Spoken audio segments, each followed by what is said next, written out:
சேரனுக்கு பாண்டியனும் பல்லவனும் makeup போட்டு விடுறாங்க. நடேசன் கிட்ட சொல்றாரு சோழன், அண்ணனுக்கு பொண்ணு பார்க்க போறோம், பேசாம இருங்கப்பா, உங்ககிட்ட மரியாதையா நடந்துக்கணும். சோழன் சொல்லி எல்லாரையும் கூட்டிட்டு போறாரு பொண்ணு வீட்டுக்கு. கார்ல இறங்குறாங்க 5 பேரும். புரோக்கர் சொல்றாரு இவர்தான் மாப்பிள்ளன்னு சேரனை இன்ட்ரடியூஸ் பண்ணி வைக்கிறாரு பொண்ணு வீட்டுக்காரங்களுக்கு. பொண்ணு வீட்டுக்காரங்க கேக்குறாங்க, நீங்க 5 ஆம்பளைங்களும் தான் வீட்டுல இருக்கீங்களா, பொண்ணுங்க யாரும் இல்லையா? புரோக்கர் சொல்றாரு, இந்த வீட்டுக்கு பொண்ணை கட்டி கொடுத்துட்டீங்கன்னா இந்த வீட்டுக்கு பொண்ணு வந்துரும்ல. இத பார்த்துட்டு சோழன் சிரிக்கிறாரு. பொண்ணு சேரனுக்கு வடை எடுத்துட்டு கொடுக்கறாங்க. பொண்ணோட அம்மா சொல்றாங்க, மாப்பிள்ள எடுத்துக்கோங்க, கவிதாவே செஞ்சது.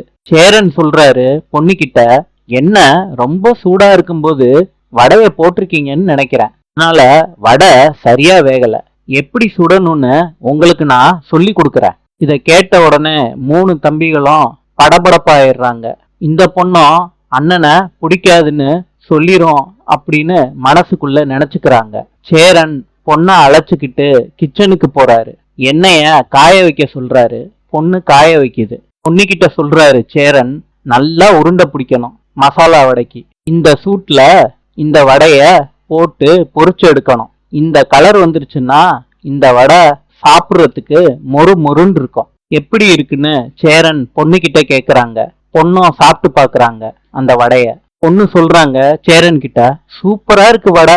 சேரனும் இப்படிதான் வடை போடணும்னு பொண்ணுக்கு சொல்றாரு. பொண்ணோட அம்மா அப்பா இத கேட்டுக்கிட்டு ஆச்சரியமா சேரனை பாக்குறாங்க.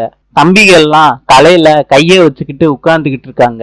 பொண்ணு வீட்டுக்காரங்க என்ன சொல்லுவாங்கன்னு. நாளை சந்திப்போம்.